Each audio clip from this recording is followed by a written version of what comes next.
Morning friends, কেমন আছো তোমরা সবাই? আমার চ্যানেলে তোমাদেরকে স্বাগত জানাই। আমার ভিডিওটি যদি তোমাদের ভালো লেগে থাকে তবে একটা লাইক দেওয়ার জন্য অনুরোধ রইল, কারণ তোমাদের একটা লাইক আমাকে পরবর্তী ভিডিও বানাতে সাহায্য করবে। তো চলো ভিডিওটি শুরু করা যাক।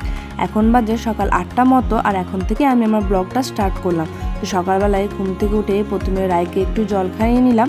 এরপর রায়ের জন্য বানাবো হচ্ছে আজকে সুজি। তোমাদেরকে চলো দেখিয়ে দিই আমি রায়ের জন্য কিভাবে সুজি বানাই। প্রথমে কড়াইয়ে সামান্য একটু ঘি গরম করে নিয়েছি। ঘিটা গরম হয়ে যাওয়ার পর তার মধ্যে আমি সুজিটা অ্যাড করে দিয়েছি। যেহেতু রায় এখন অনেকটাই ছোট, আর কোনো কিছু খাবারও দানা দানা মুখে লাগলে সেটা বমি করে দেয়, তাই আমি সুজিটাকে সামান্য একটু গ্রাইন্ডারে পেস্ট করে নিয়েছি। এরপরে সুজিটাকে হালকা একটু রোস্ট করে তার মধ্যে জল অ্যাড করে নেব। জল অ্যাড করে নেওয়ার পরে সুজিটাকে কিছুক্ষণ ফুটিয়ে তারপরে সেটাকে আমি নামিয়ে নেব। অবশ্যই মাথায় রাখতে হবে সুজিটা কিন্তু খুব টাইট করলেও চলবে না, আবার খুব পাতলা রাখলেও হবে না। সুজিতে আমি কোনো চিনি অ্যাড করবো না, কারণ রায়কে আমি সুজিটা ন্যানকো দিয়ে খাবো।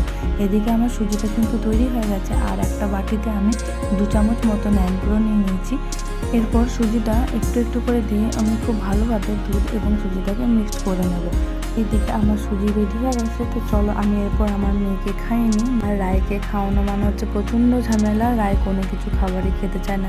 1 চামচ খাওয়ার পরই সবসময় মুখ দিয়ে তুলতে থাকে, অক করতে থাকে। এক জায়গায় বসিয়ে তোকে এখন আমি খাওয়াতে পারি না। আর একটু যখন ছোটো ছিল তো কিন্তু আমি যেভাবেই খাওয়াতাম ও কিন্তু খেয়ে নিত।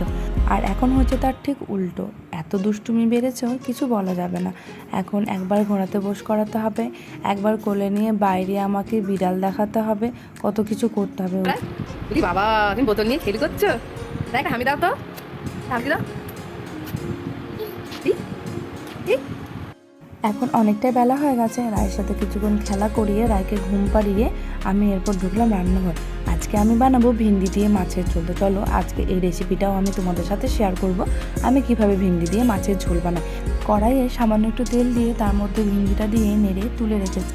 এরপর আবারও ওই একই কড়াইয়ে সামান্য একটু তেল দিয়ে নিয়েছি। তেল দিয়ে নেওয়ার পর তার মধ্যে গোটা চিড়ে একটা তেজপাতা আর শুকনো লঙ্কা দিয়েছি।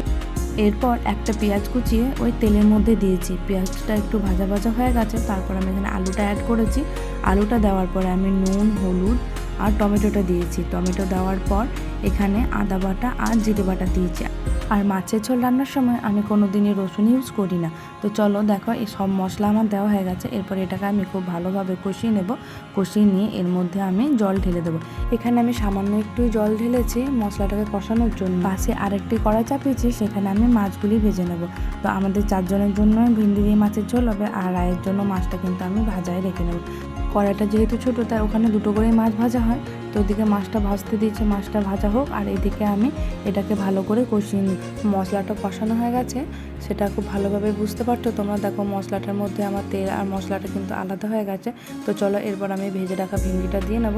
ভিন্ডিটা দিয়ে এটাকে খুব ভালোভাবে নেড়ে আবারও সামান্য একটু কষিয়ে নিয়ে এটার মধ্যে আমি এরপর জল অ্যাড করে দেবো।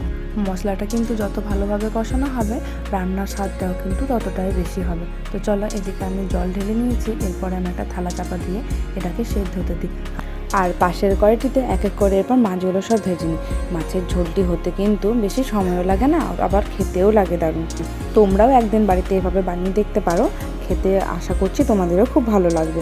তো চলো দেখো এদিকে আমার মাছগুলো কিন্তু সব ভাজা হয়ে গেছে, আর এদিকে ভিন্ডির ঝোলটাও হয়ে গেছে। এরপর আমি ভিন্ডির ঝোলের মধ্যে সব মাছগুলো অ্যাড করে নিয়ে তারপর আমি ঝোলটিকে সামান্য আর একটু ফুটিয়ে নেব। ফুটিয়ে নিয়ে গ্যাসটি আমি অফ করে দেবো।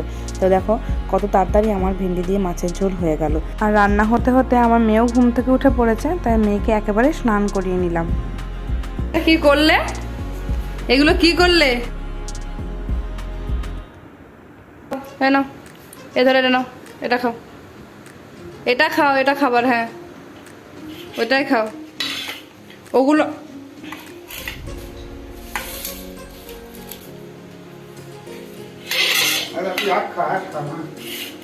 গাজরটা দিচ্ছি, গাজরটা খাওয়া হচ্ছে না। ধর ও দাদু আঁক দিচ্ছে, আঁক খাবি? এনে ধর, ধর। ওটা উল্টালে আমি মারবো, এবার আমি দুম দেবো। এ ধরো, এটা ধরো, এটা ধরো। যাবো যা বাবা, পিছনটা দেখো কি করছে। এনে ধরো, ধরো।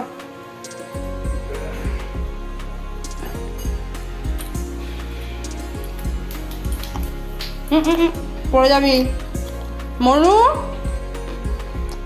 বুনুকে ধরো শোনা।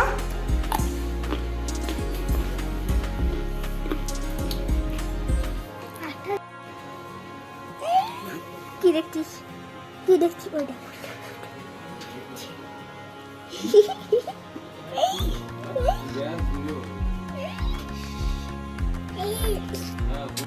আর আমাদের এসিটি আগের বছর থেকে ঠান্ডা কিন্তু খুবই কম হচ্ছিল, যেহেতু মাঝে শীতকাল পড়ে গেছিলো তাই ওর বাবাকে বলেছিলাম থাক এবছর আর সারাতে হবে না, পরের বছর গরম পড়ার আগে আগেই সারিয়ে নিও। তো এখানে এই দুটি ভাই এসেছে এসিটি সারতে, তো ওরা বলছে এসিটির মধ্যে নাকি গ্যাস লিক হচ্ছে, ইনডোরে হচ্ছে নাকি আউটডোরে হচ্ছে সেটি বোঝা যাচ্ছে না। যদি বাড়িতে চেক করে বুঝতে পারে যে গ্যাসটি কোথায় লিক হচ্ছে তাহলে ওরা এখানেই সেরে দেবে, আর যদি বুঝতে না পারে তাহলে পুরো এসিটাকে খুলে নিয়ে যেতে হবে। আর এসিটি কিন্তু আমাদের খুব পুরনো নয়, মোটামুটি ওই 3 থেকে 4 বছরের হবে। তো জানি না কেন আমাদের রুমের এসিটার এরকম প্রবলেম হচ্ছে, বাবার রুমের এসিটার কিন্তু এরকম কোনো সমস্যা হয়নি এখনো পর্যন্ত। আর আমাদের রুমের এসিটা লাগানোর পর থেকে কিন্তু ঠান্ডাটা কমই হয়। এবার জানি না যখন মেশিনটা যারা ইনস্টল করতে এসেছিলো তখনই কিছু কি গন্ডগোল হয়েছিল না পরে পরে সেটা শুরু হয়েছে সেটা বোঝা যাচ্ছে না। ওরা কিন্তু অনেকক্ষণ থেকেই খোঁজাখুঁজি করে বুঝতে পারছে না লিকটা মেশিনটা থেকে হচ্ছে না আউটলেটটা থেকে হচ্ছে, তাই বললো পুরো মেশিন আর আউটলেট দুটোকেই খুলে নিয়ে যাবে, একদিন পরে সে বাড়িতে আবার মেশিনটি লাগিয়ে দিয়ে যাবে। আর ওই খরচা পড়বে মোটামুটি 3,000 টাকা মতো শুধু গ্যাস ভরানোর জন্য। আর যদি অন্য কোনো সমস্যা থাকে তাহলে তার চার্জেসটাও আলাদা লাগবে। এদিকে তোমাদের দাদাভাই গাড়িতে মেশিন তুলে নিয়েছে এবং এটা ওখানে সার্ভিসিং সেন্টারে নামিয়ে দিয়ে আসবে।